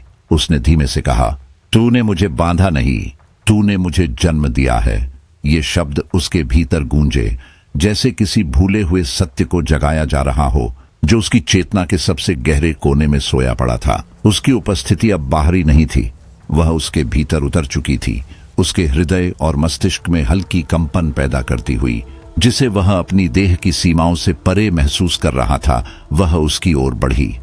इस बार कोई अदृश्य दीवार नहीं थी, केवल हल्की थरथराहट थी, जैसे दो आत्माओं ने एक दूसरे को पहचान लिया हो। वीरभद्र की सांसें भारी हो गईं, उसके भीतर उठता वह अज्ञात कंपन उसकी देह से ऊपर, उसके विचारों तक फैल रहा था। उसकी आंखें बंद थीं, पर भीतर की दृष्टि जाग चुकी थी। उसने देखा, उनकी परछाइयां गुफा की दीवारों पर एक हो चुकी थीं, राख की हल्की बूंदें गिर रही थीं, उनके चारों ओर एक घेरा बना रही थी, मानो पृथ्वी और आकाश ने उस विलय का स्वागत किया हो। धीरे धीरे गुफा में हवा घनी होने लगी, धुएं की हल्की लहरें उठीं और यंत्र की धड़कन अब उनकी संयुक्त सांसों की लय में बदल गई। दीवारें कांपने लगीं, जैसे जीवन उनमें प्रवाहित हो गया हो। धुंध में उभरती आकृतियां अब भय या मोह की नहीं थीं, वे साक्षी थीं दो आत्माओं के विलय की। वीरभद्र ने महसूस किया, अब कोई भेद नहीं बचा। उनकी चेतना एक हो चुकी थी, दोनों प्राण एक ही लय में धड़क रहे थे। यह स्पष्ट नहीं था कि कौन किसके भीतर है। बाहर अमावस्या की हवा सिसक रही थी, ठंडी, घनी और बोझिल, लेकिन गुफा के भीतर अब एक नई ऊष्मा थी, एक कंपन जो हर चीज को जीवित कर रही थी। वह स्त्री उसके चारों ओर घूम रही थी, उसकी सांसें वीरभद्र की सांसों से मिल रही थीं, उनकी गति एक जैसी हो गई थी। वीरभद्र ने धीरे धीरे महसूस किया, उसकी देह अब केवल शरीर नहीं रही, वह एक माध्यम बन गई थी, एक सेतु जिसके माध्यम से यह मिलन संभव हो रहा था। उनकी ऊर्जा, उनकी आत्माएं अब भौतिक सीमाओं से मुक्त हो चुकी थीं। गुफा की दीवारें, धुंध, राख और यंत्र की रोशनी सब उनके विलय की गवाही दे रहे थे। वीरभद्र ने गहरी सांस ली, पर वह अब साधारण श्वास नहीं थी, वह एक पुष्टि थी उस चेतना की जो अब उसकी नहीं रही। वह जान गया, अब वह केवल स्वयं नहीं रहा, वह और वह स्त्री एक साझा अस्तित्व में प्रवेश कर चुके हैं। दीवारों की झिलमिलाहट, धुंध की लहरें और राख की गिरती बूंदें, ये सब इस परिवर्तन की साक्षी थीं। अब न बाहर कुछ बचा था, न भीतर।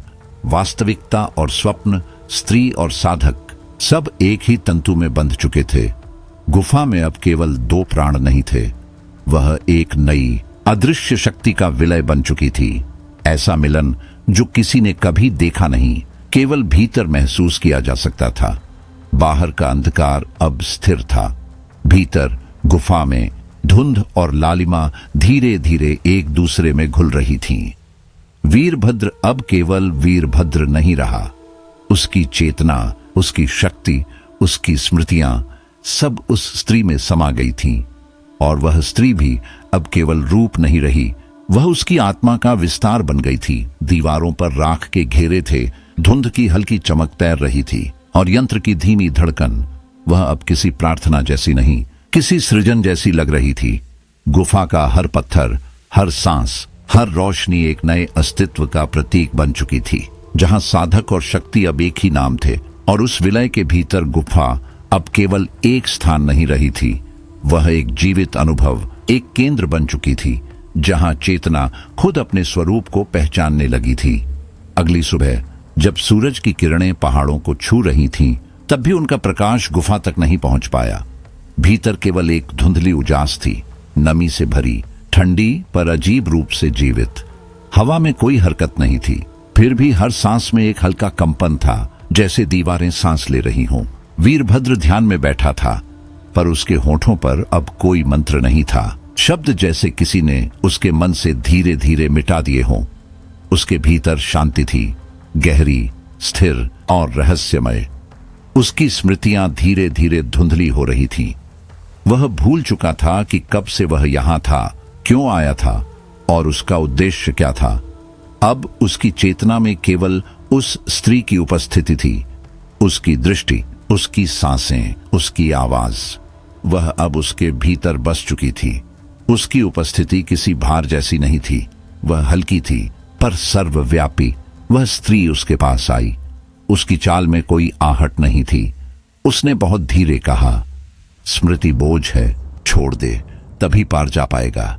उसकी आवाज इतनी सहज, इतनी कोमल थी कि वीरभद्र के भीतर का हर संघर्ष, हर भय एक पल में शांत हो गया।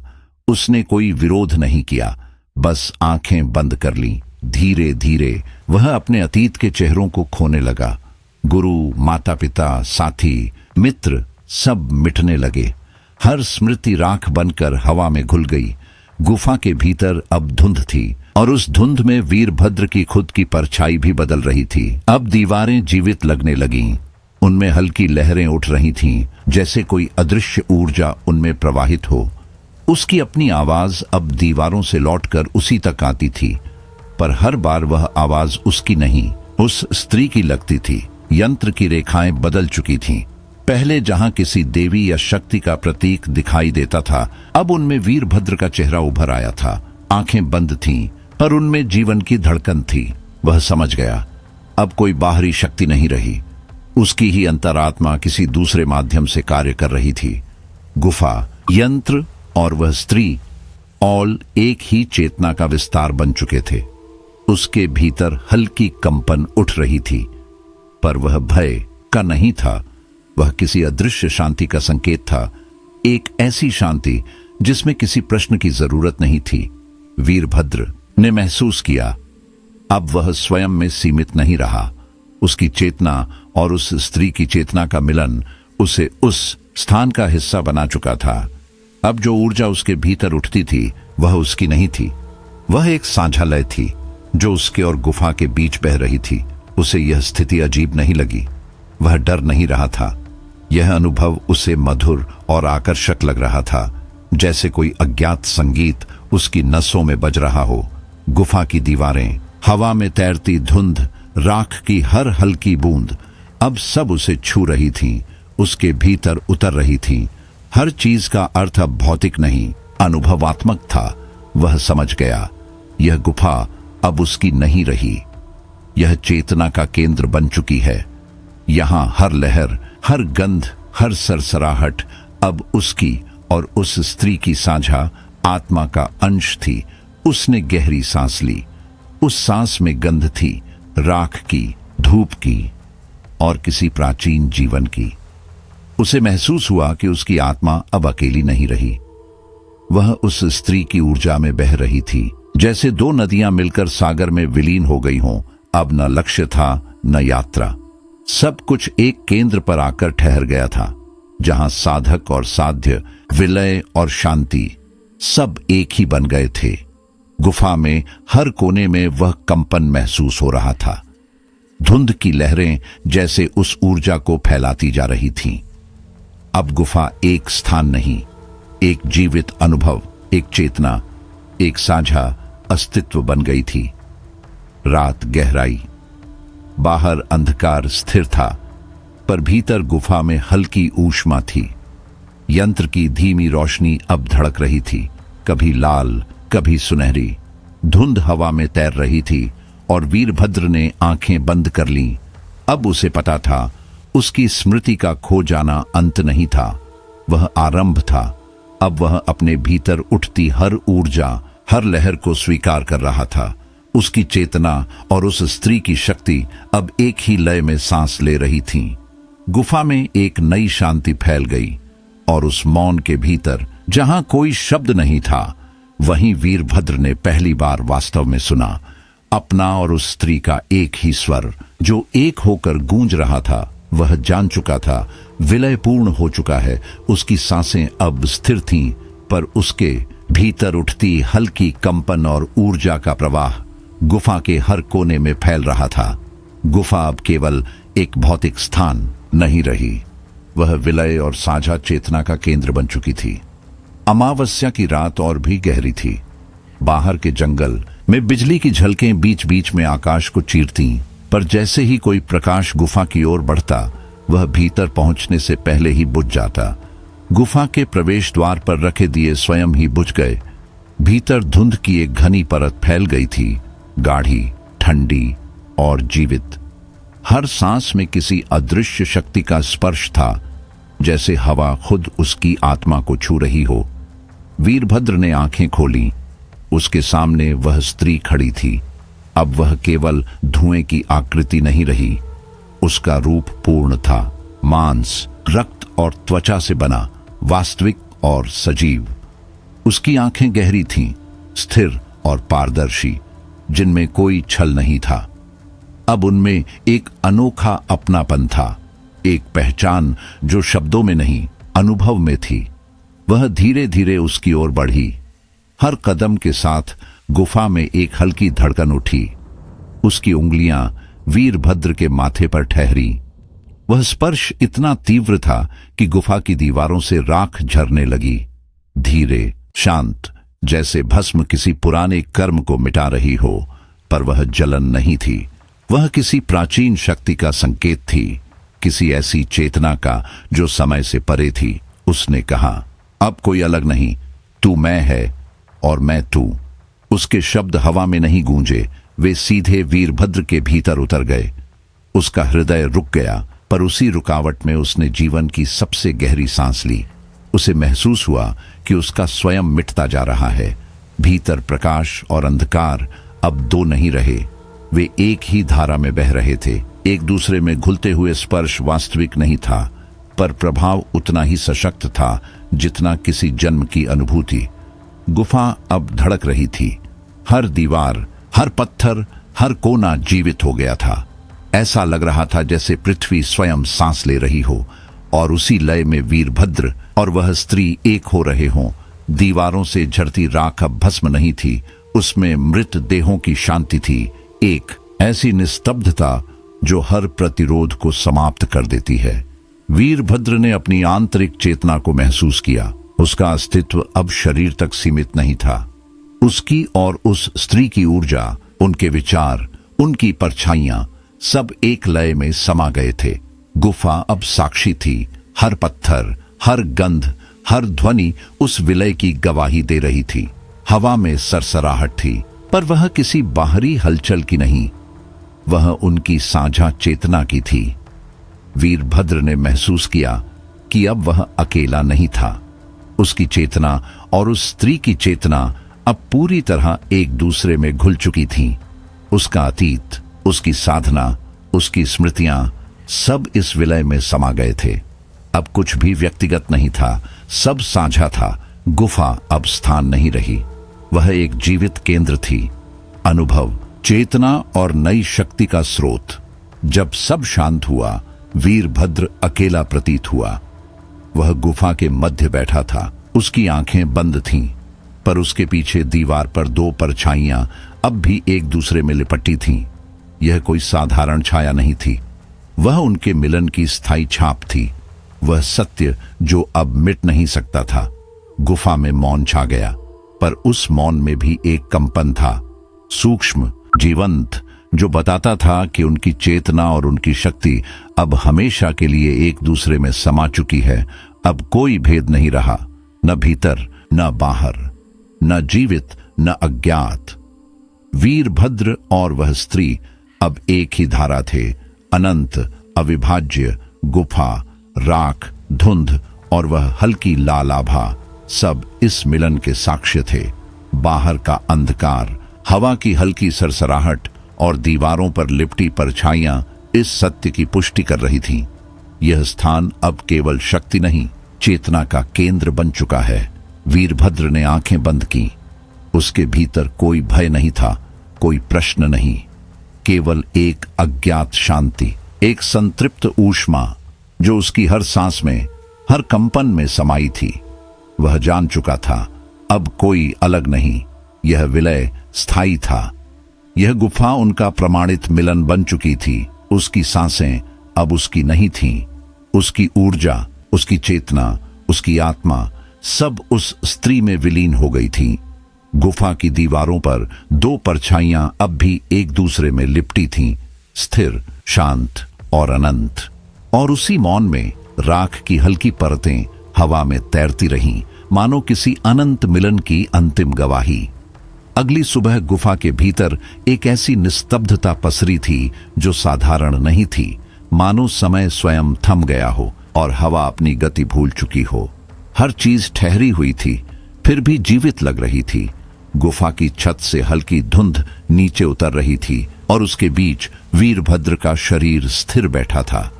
उसकी देह से धीरे धीरे राख झर रही थी, जैसे किसी प्राचीन दीपक की बुझी लौ की राख। मंद पर अब भी गर्म धरती के भीतर से एक हल्की कंपन उठी। वीरभद्र के पैरों के नीचे की मिट्टी हिली और उसी मिट्टी से एक नया यंत्र उभर आया। उसकी आकृति विचित्र थी, रेखाएं मुड़ी हुई, असमंजस में पड़ी, जैसे किसी अज्ञात भाषा में लिखा हुआ रहस्य। यह बताना असंभव था कि यह पुराना था या नया, या फिर किसी ऐसी शक्ति की रचना जो समय के बाहर थी। वीरभद्र ने उसे देखा और उसी क्षण समझ गया, अब वह साधक नहीं रहा। उसका अस्तित्व अब साधना का साधन बन चुका था। किसी अज्ञात ऊर्जा ने उसकी देह को अपने लिए माध्यम बना लिया था। उसके भीतर की हर सांस, हर धड़कन अब किसी और उद्देश्य से चल रही थी। उसकी आंखें बंद थीं, पर भीतर से एक आवाज उठी, वही स्त्री की, वही मधुर पर निर्णायक स्वर जो अब उसकी आत्मा का हिस्सा थी। अब द्वार खुल गया है, पर पार जाने की कीमत देनी होगी। वीरभद्र ने हौले से पूछा, कौन सी कीमत? उत्तर शब्दों में नहीं आया, वह उसकी चेतना में सीधे उतर गया। तेरा नाम, तेरी पहचान। उसके होंठ स्थिर रह गए, कोई प्रतिक्रिया नहीं, पर उसके भीतर की हवा बदल गई। दीवारों में दरारें पड़ने लगीं, छोटी छोटी, जैसे कोई जीवित चीज फैल रही हो। राख की परतें हवा में उठीं और उनमें उसका चेहरा उभर आया, पर वह चेहरा अब वैसा नहीं था। आंखें उसकी थीं, पर उनमें अब स्त्री की गहराई थी, शांत पर असीम। अचानक गुफा में एक तेज प्रकाश फैल गया। वह प्रकाश इतना तीव्र था कि दीवारें, यंत्र, हवा सब जलते हुए पारदर्शी लगने लगे। हर कोना, हर पत्थर, हर कण चमक उठा। वीरभद्र उस प्रकाश में डूब गया। फिर धीरे धीरे उसका रूप धुंधला होने लगा, जैसे कोई आकृति मिट्टी में घुल रही हो। कुछ ही क्षणों में वहां कुछ नहीं बचा, केवल धुंध और राख का एक घूमता हुआ गुच्छा, और उस केंद्र में अध खुला यंत्र। वह यंत्र अब स्थिर नहीं था, उसकी रेखाएं जीवित थीं, धीरे धीरे हिलती, सांस लेती। उसकी चमक में कोई धातु नहीं थी, बल्कि किसी चेतना की रोशनी थी। वह किसी देवता या राक्षस का नहीं, बल्कि दो आत्माओं के मिलन का प्रतीक था। एक ऐसा द्वार जो अब खुल चुका था, पर उसे पार करने की कीमत चुकाई जा चुकी थी। गुफा की हवा अब स्थिर थी, पर उसमें एक हल्की धड़कन थी। वह केवल ध्वनि नहीं, जीवन का संकेत थी। वीरभद्र अब भौतिक रूप में वहां नहीं था। उसकी ऊर्जा और उस स्त्री की ऊर्जा एक साथ मिलकर गुफा की दीवारों, यंत्र की रेखाओं और हवा के हर अंश में समा चुकी थीं। अब वहां कोई साधक नहीं था, कोई साधना नहीं थी, केवल एक नई शक्ति थी, एकीकृत, स्थिर और अनंत। दीवारों पर राख हिल रही थी, जैसे किसी अज्ञात लय में नाच रही हो। अधखुला यंत्र अपनी चमक के बीच थरथरा रहा था, उसकी हर रेखा जैसे किसी नए संसार की दिशा खींच रही थी। वीरभद्र की स्मृतियां, उसका नाम, उसका अस्तित्व अब इस गुफा के हर अंश में घुल चुका था। बाहर की हवाएं इस स्थान को छू नहीं सकती थीं। यह अब समय और मृत्यु दोनों से परे था। यह गुफा उनके विलय का स्थायी केंद्र बन चुकी थी, एक ऐसा स्थान जहां दो आत्माओं का मिलन, किसी नई चेतना का जन्म बन गया था। धीरे धीरे हवा शांत हुई, प्रकाश अपने उच्चतम बिंदु पर पहुंचकर स्थिर हो गया। फिर जैसे किसी ने एक अदृश्य दीपक बुझा दिया हो, सब थम गया। अब केवल अध खुला यंत्र था, गुफा के मध्य में, प्रकाश की पतली परतों से घिरा हुआ। वह देख रहा था, प्रतीक्षा कर रहा था, किसी भविष्य के क्षण का, किसी नए साधक का, या शायद उस चेतना के अगले विस्तार का। वीरभद्र और वह स्त्री अब उस यंत्र के भीतर समा चुके थे। उनका विलय स्थायी हो गया था। उनकी ऊर्जा अब गुफा के हर अणु में सांस ले रही थी। राख में, धुंध में, पत्थरों में अब कोई अंतर नहीं बचा था। अतीत और भविष्य, जीवन और मृत्यु, पुरुष और स्त्री सब एक ही लय में मिल गए थे। गुफा में उठती हल्की धुंध और गिरती राख उस विलय की गवाही दे रही थी। वह द्वार खुल चुका था और उसकी कीमत पहचान और अस्तित्व के रूप में पहले ही चुकाई जा चुकी थी। गुफा शांत थी, पर उसकी हर दीवार, हर कण, हर सरसराहट यह कह रही थी कि अब यहां केवल एक नई चेतना है, एक ऐसी शक्ति जो अनंत है, जागृत है और प्रतीक्षा में है। यह विलय स्थायी था। गुफा अब किसी और लोक का द्वार बन चुकी थी, जहां हवा नहीं, केवल स्मृतियां बहती थीं, सूखी पर जीवित। वीरभद्र की देह पर उभरे यंत्र की रेखाएं अब हल्की चमक से रोशन थीं। हर रेखा से उठती ज्वाला उसकी आत्मा में समा रही थी। उसने बोलने की कोशिश की, पर आवाज बाहर नहीं आई। उसकी सांसों में अब एक और स्वर गूंज रहा था, गुफा का, यंत्र का और उस स्त्री का। दीवारों पर आकृतियां नाच रही थीं, जैसे कोई अग्नि का नृत्य हो, और उनमें से एक चेहरा स्पष्ट हुआ, वही स्त्री, पर उसकी आंखें वीरभद्र की अपनी थीं, गुफा ने एक आखिरी सांस ली और फिर सब कुछ मौन हो गया। गुफा की मिट्टी से हल्की जलन की गंध उठ रही थी, धातु और राख की मिलीजुली वह गंध जो किसी पुराने बलिदान की याद दिलाती है। अब राख सफेद नहीं रही थी, उसका रंग गाढ़ा लाल हो चुका था, जैसे धरती ने किसी गहरे रहस्य का रक्त सोख लिया हो। हवा वीरभद्र के चारों ओर घूम रही थी, भारी, गर्म और बेचैन। उसके भीतर कुछ टूट रहा था। कोई अदृश्य डोर जो उसकी आत्मा से बंधी थी अब खुलने लगी थी। उसने अपने दोनों हाथ आगे बढ़ाए। हवा में किसी अदृश्य आकृति ने उन्हें थाम लिया। वह स्पर्श ठंडा भी नहीं था, गर्म भी नहीं, वह शून्य था, अनंत और जीवित, जैसे खुद आकाश उसकी उंगलियों में उतर आया हो। उसी क्षण यंत्र की रेखाएं सिमटने लगीं। वे घूमती हुई एक बिंदु में बदल गईं और उस बिंदु से उठी एक छोटी सी लौ, नन्ही लेकिन सजीव। वह लौ स्थिर नहीं थी, उसकी लपटें जैसे सांस ले रही थीं। उसमें कोई चेतना थी, कोई जागरूकता जो साधारण नहीं थी। ऐसा लगा जैसे दो आत्माओं ने अपने मिलन से एक नया रूप जन्म दिया हो। उसका प्रकाश हल्का था, पर गुफा के अंधकार को पूरी तरह निगल गया। दीवारें, हवा, राख सब उस लौ के रंग में रंग गईं। वीरभद्र को महसूस हुआ कि अब वह अकेला नहीं है। उसके भीतर और बाहर एक ही धारा प्रवाहित हो रही थी, उसकी और उस स्त्री की। गुफा में अब कोई आवाज नहीं थी, पर मौन जीवित था। स्मृतियां हवा में तैर रही थीं, गूंज की तरह जो शरीर से नहीं चेतना से उठती है। हर धड़कन, हर झोंका, हर हलचल उसे उसके पुराने स्वरूप की याद दिला रहा था, पर अब वह याद भी अजनबी लग रही थी। निस्तब्धता के बीच उसने जाना, वह अब सीमित नहीं रहा। यह लौ, यह यंत्र और यह गुफा, तीनों एक ही तत्व के भाग हैं। ये तीनों मिलकर उस विलय को पूरा कर रहे थे जो शब्दों में नहीं समा सकता था। धीरे धीरे उसने महसूस किया कि यह मौन खाली नहीं है, यह पूर्ण है। इसमें शक्ति है, संभावना है और कोई नया जन्म। गुफा की दीवारों में बहती ऊर्जा अब स्थिर नहीं रही, वह धड़क रही थी। राख की परतें, अधखुला यंत्र और हवा में लहराती धुंध अब उसकी और स्त्री की चेतना को एक रूप दे रही थी। वीरभद्र अब साधक नहीं रहा, वह स्वयं साधना बन चुका था।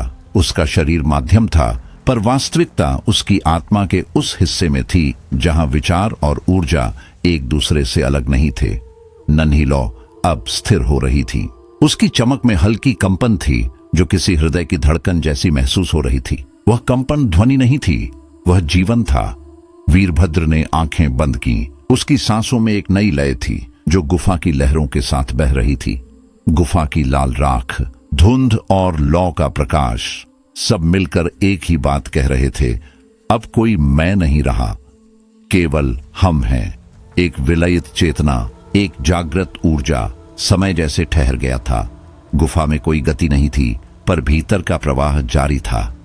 स्मृतियां बदल रही थीं, विचार मिट रहे थे और उस मौन में एक नई चेतना जन्म ले रही थी। वीरभद्र समझ गया, अब उसका नाम, उसका रूप, उसकी पहचान केवल स्मृति में नहीं, गुफा के हर अंश में बस चुकी है। दीवारों की हर दरार, हर उभरी रेखा, हर राख की लकीर उसी सत्य को दोहरा रही थी। अधखुला यंत्र अब पूरी तरह जागृत था और उस नन्ही लौ की चमक बताती थी कि अब यह गुफा वीरभद्र और उस स्त्री की साझा चेतना का केंद्र बन चुकी है। यह विलय स्थायी था, अब न कोई आरंभ बचा था न अंत, केवल एक प्रवाह था, अनंत, निर्गुण पर अनुभूत। गुफा के हर कोने में यह ऊर्जा महसूस की जा सकती थी, धीमी, गहरी और धड़कती हुई। लाल राख, धुंध और नन्ही लौ अब मिलकर एक नई शक्ति की आकृति गढ़ रहे थे। वह आकृति हर क्षण बदल रही थी, जैसे जन्म और विनाश एक साथ हो रहे हों। गुफा अब वीरभद्र और उस स्त्री के विलय का द्वार बन चुकी थी, एक ऐसा द्वार जो समय के हर युग में अपनी उपस्थिति बनाए रखेगा। नन्ही लौ से फैलता प्रकाश अब शांत नहीं रहा। उसकी चमक में एक भारीपन था, एक गहराई जो आंखों को थका देती और दिल की धड़कन धीमी कर देती। उसी कंपन के बीच वीरभद्र के होंठ हिले, बिना सोचे, बिना जाने। कोई पुराना मंत्र उसके भीतर से फूट पड़ा। वह मंत्र अनजाना था, उसने कभी सीखा नहीं, पर हर ध्वनि उसके भीतर गूंज रही थी, मानो वह उसकी आत्मा का ही स्वर हो। उसी क्षण वह स्त्री प्रकट हुई, अब केवल छाया नहीं बल्कि स्वयं ऊर्जा का आकार। उसने हाथ बढ़ाया और उसके माथे पर रख दिया। फिर अचानक सब कुछ रंगहीन हो गया।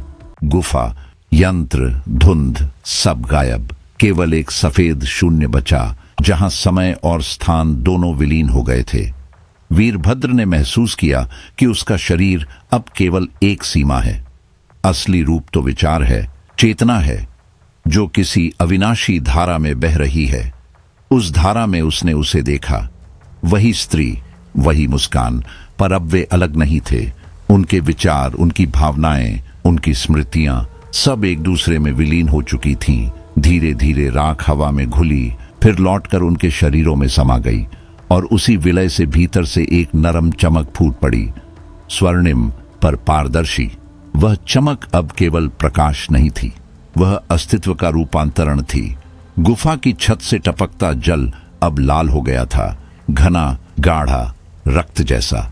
हर बूंद गिरते हुए राख में मिलती और वहां से सोने जैसी आभा फैल जाती। गुफा अब जल नहीं रही थी, पर सांस ले रही थी। हर सांस में जीवन, हर चमक में अमरता। और उसके बीच वह नन्ही लौ अब किसी साधक की नहीं, सृष्टि की प्रतीक्षा कर रही थी। गुफा के केंद्र में अब केवल प्रकाश था, घना, जीवित और मौन। उसके बीच वीरभद्र और वह स्त्री खड़े थे। उनके चारों ओर सब कुछ बदल चुका था। समय अब कोई दिशा नहीं रखता था। ध्वनियां शब्दों में बंधना भूल चुकी थीं और आकृतियां आकार की सीमाएं खो चुकी थीं। हर चीज उनके विलय का विस्तार बन गई थी। हर तरंग, हर झिलमिलाहट, हर कण में अब वही एक ही चेतना बह रही थी। कोई मार्ग नहीं बचा था, न कोई भेद, न कोई विभाजन। सब कुछ एक हो गया था, एक नया, अनाम, अविभाज्य अस्तित्व। उसी निस्तब्धता के बीच गुफा में एक स्वर गूंजा, धीमा, स्थिर पर शाश्वत। अब कोई साधक नहीं, कोई यक्षिणी नहीं, केवल एक अस्तित्व। वह आवाज हवा से नहीं आई थी, वह भीतर से उठी थी, दोनों के भीतर से, और फिर गुफा के हर कोने में फैल गई। वह केवल ध्वनि नहीं थी, वह प्रमाण थी उस विलय की जो अब ब्रह्मांड के नियमों से भी परे जा चुका था। वीरभद्र और स्त्री का विलय अब स्थायी हो चुका था। उनकी चेतनाएं एक ही प्रवाह में बह रही थीं, जैसे दो धाराएं मिलकर सागर बन गई हों। और अब यह गुफा उसी सागर की सतह थी। गुफा की हवा थम गई थी। दीवारों पर राख की परतें हल्की लाल चमक लिए झिलमिला रही थीं। नन्ही लौ अब स्थिर थी, पर उसमें कंपन था, सूक्ष्म, जीवित, जो इस बात का संकेत दे रहा था कि विलय समाप्त नहीं हुआ। वह अब अनंत रूपों में प्रवाहित होगा। अब उनका अस्तित्व सीमित नहीं था। यह गुफा, यह धारा, यह ऊर्जा, सब हर दिशा, हर समय में फैल रही थी। एक ऐसी शक्ति का निर्माण हो चुका था जो अपने भीतर ही सृष्टि और विनाश दोनों को समेटे हुए थी। राख, जल और प्रकाश, तीनों का मेल अब उनकी चेतना का हिस्सा था। गुफा अब केवल एक स्थान नहीं रही, वह स्वयं उस चेतना का केंद्र बन गई थी। अब कोई अतीत नहीं था, कोई भविष्य नहीं, केवल एक सतत धड़कता हुआ अस्तित्व था जो हर अनुभव, हर स्मृति, हर भावना को अपने भीतर समेटे हुए था। धीरे धीरे गुफा में एक अजीब रंग फैलने लगा, न लाल, न पीला, न नीला, एक ऐसा रंग जिसे आंखें देख सकती थीं पर मन समझ नहीं पाता था। उसकी चमक गहरी थी, सम्मोहक और बेचैन करने वाली। वहां अब कोई शरीर नहीं था, फिर भी हवा में दो सांसों की लय थी, एक जैसी, जुड़ी हुई, स्थिर। मिट्टी की सतह हिली, राख धीरे धीरे उठी और एक नई आकृति बन गई। आधी पुरुष, आधी स्त्री। उसके चेहरे की आंखें बंद थीं, पर उनमें से हल्की रोशनी फूट रही थी, स्थिर, अनकही और तीव्र। वह प्रकाश गुफा की दीवारों पर पड़ते ही जीवित आकृतियों में बदलने लगा। रेखाएं, प्रतीक, यंत्र जो अब हवा में फैलते जा रहे थे। ऐसा लग रहा था जैसे गुफा स्वयं अपनी शक्ति का उद्घाटन कर रही हो। बाहर जंगल में सब थम गया, पेड़ों की पत्तियां स्थिर हो गईं, पक्षियों की आवाजें रुक गईं, हवा का प्रवाह ठहर गया। पूरा वातावरण जैसे किसी दिव्य प्रतीक्षा में था, शांत पर जागृत। फिर गुफा के द्वार से धुंध उठी। उसी धुंध में से वह नई आकृति बाहर आई। उसकी चाल धीमी थी, पर हर कदम के साथ धरती कांप रही थी। उसकी चाल में कोई प्रयास नहीं था, सिर्फ उपस्थिति। हर कदम के नीचे की मिट्टी राख में बदल जाती और उस राख से हल्की नीली लौ उठती जो जलती नहीं थी, बस सांस लेती थी। वह आकृति कुछ दूर जाकर रुकी, फिर पीछे मुड़ी। गुफा बंद थी। उसके भीतर से एक स्थिर गहन प्रकाश रिस रहा था, ना उजला ना अंधकारमय। एक ऐसा संतुलन जिसमें भय और आकर्षण दोनों घुले थे। वह प्रकाश बोल नहीं रहा था, पर उसकी उपस्थिति सब कुछ कह रही थी। अब यह स्थान केवल उनके मिलन की स्मृति नहीं, बल्कि एक नई सत्ता का केंद्र बन चुका था। नई आकृति के भीतर पुराने अस्तित्वों का कोई निशान नहीं था, न वीरभद्र की देह, न यक्षिणी का रूप, केवल उनका सम्मिलन, एक संयुक्त सत्ता जो पुरुष और स्त्री दोनों की सीमाओं से परे थी। गुफा की हर दीवार, हर यंत्र, हर रेखा अब जीवित व्यवहार कर रही थी, मानो वे सोच रही हों, सांस ले रही हों। वातावरण में एक अजीब स्थिरता थी, शांत पर अनिश्चित। ऐसा लग रहा था कि पूरा संसार अब उस नई शक्ति के जागरण की प्रतीक्षा कर रहा हो। आकृति की नीली चमक हवा में फैलने लगी। मिट्टी और राख से मिलकर एक ऐसी आभा बन गई जो देखी जा सकती थी, महसूस की जा सकती थी, पर समझी नहीं जा सकती थी। गुफा अब केवल विलय का प्रतीक नहीं थी, वह विलय से उत्पन्न नई सत्ता का जन्म स्थान बन चुकी थी। उस नई सत्ता का रूप स्थिर था, पर हर क्षण उसके भीतर से नई ऊर्जा की परतें फूट रही थीं, जैसे वह हर दृष्टि को नया अर्थ दे रही हो। अब न वीरभद्र था, न यक्षिणी, केवल एक अविभाज्य, अनंत और मौन चेतना थी जो गुफा के भीतर और बाहर हर दिशा में बह रही थी। नीली लौ की कंपन में अब एक गहरी स्थिरता थी। ऐसा लग रहा था जैसे धरती, गुफा और वह आकृति तीनों अब एक ही धारा में बह रहे हों, और इस धारा के भीतर जो शून्य और प्रकाश के बीच संतुलित थी, सृष्टि ने स्वयं को फिर से परिभाषित कर लिया था। गुफा का अंधकार और प्रकाश अब एक दूसरे से अलग नहीं थे, दोनों मिलकर एक नई सत्ता का प्रतिबिंब बन गए थे। एक ऐसा रूप जो न स्त्री था न पुरुष, पर दोनों का सार अपने भीतर समेटे हुए था। यह सत्ता अब केवल किसी अदृश्य शक्ति का प्रतीक नहीं रही, वह गुफा की हर दीवार, हर रेखा, हर कंपन, हर ध्वनि में अपनी उपस्थिति दर्ज करा रही थी। गुफा का वातावरण पूरी तरह बदल चुका था। धुंध, प्रकाश और राख अब एक दूसरे के विपरीत नहीं थे, बल्कि मिलकर एक संतुलन रच रहे थे। स्थिरता और परिवर्तन का ऐसा मेल जो देखने वाले के भीतर तक उतर जाता था। बाहरी संसार उस बदलाव से अनजान था, पर गुफा अब स्वयं में पूर्ण हो चुकी थी। हर चमक, हर हलचल, हर धड़कन इस बात की पुष्टि कर रही थी कि अब यह स्थान केवल विलय का नहीं, बल्कि एक नई चेतना का जन्म स्थान है। एक ऐसी शक्ति जो किसी नाम या लिंग से परे है, ना साधक, ना यक्षिणी, ना कोई देह, केवल एक नया अभेद्य अस्तित्व, जीवित और सर्वव्यापी। रात ढली तो गांव के ऊपर के आकाश में एक नीली रेखा उभरी। वह रेखा सीधी विंध्याचल की ओर जाती दिखी। कुछ लोग उसे देवताओं की कृपा मानने लगे, तो कुछ ने उसे किसी अनजानी चेतना का संकेत कहा।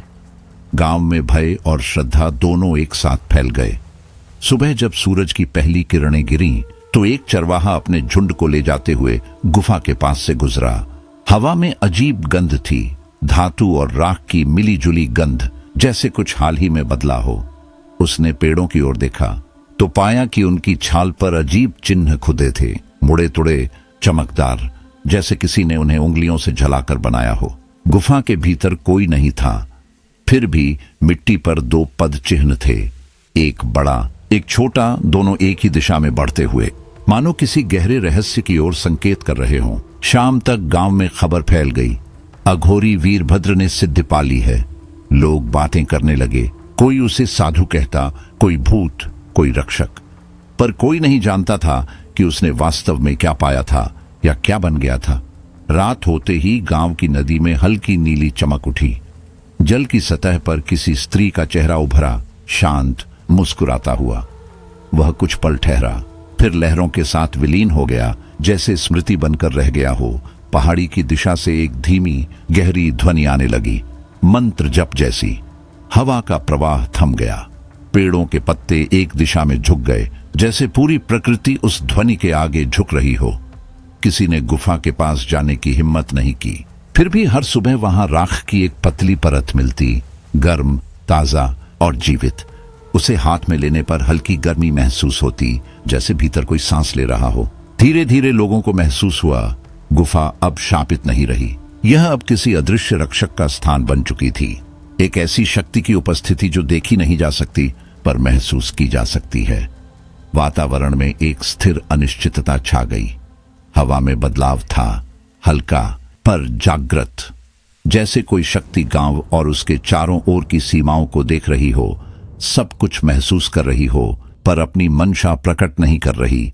रात के समय जब बाकी गांव सो जाता, कुछ लोग दावा करते कि उन्होंने फिर वही नीली चमक देखी।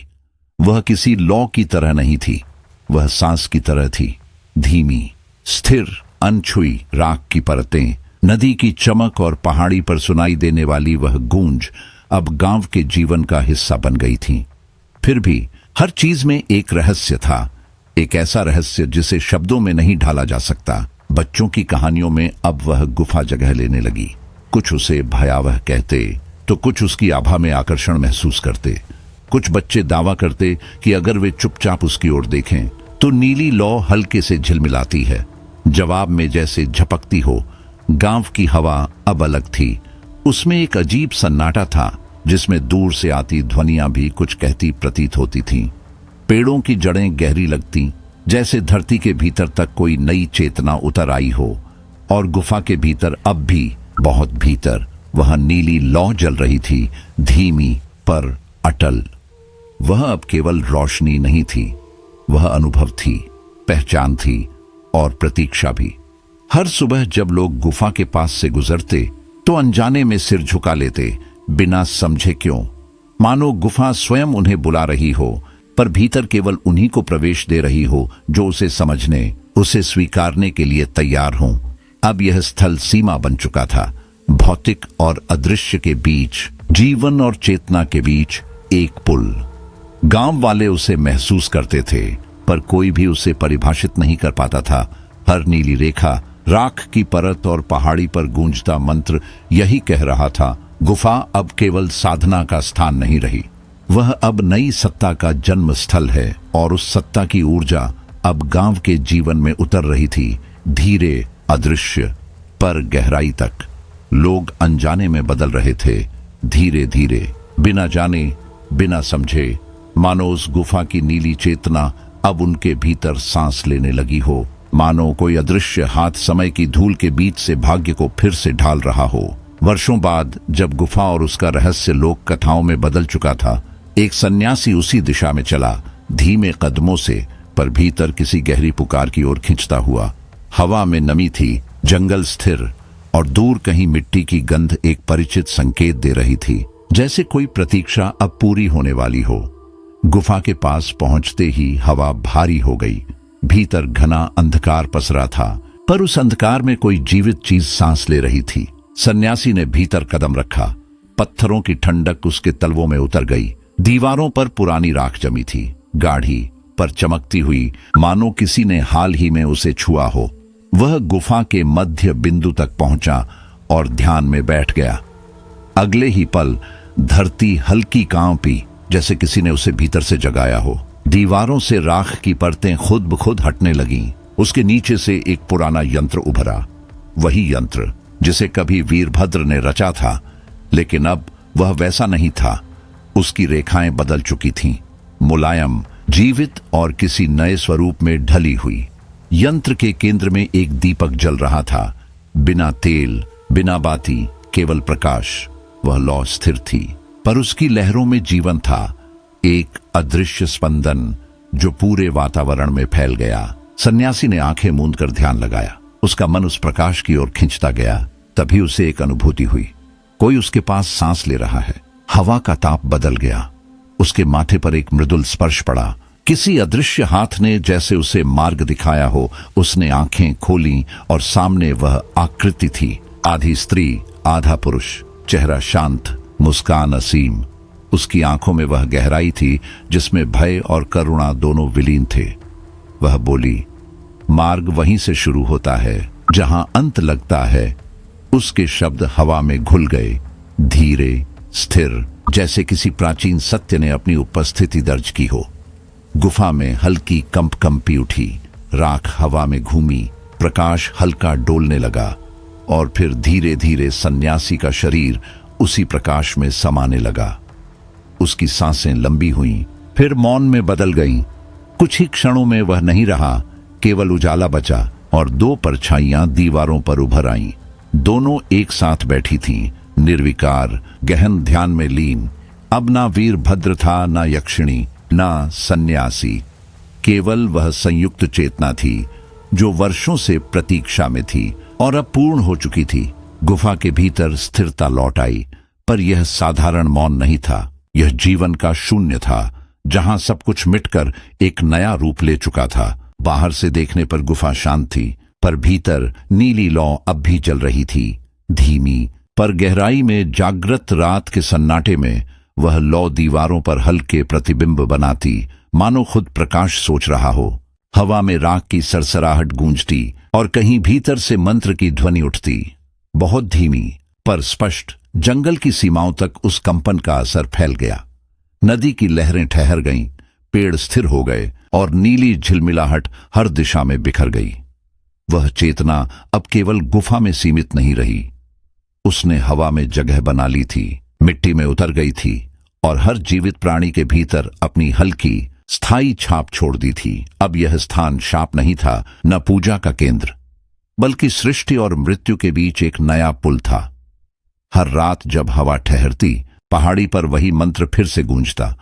कोई उसे सुनने जाता नहीं, फिर भी हर आत्मा उसे महसूस करती।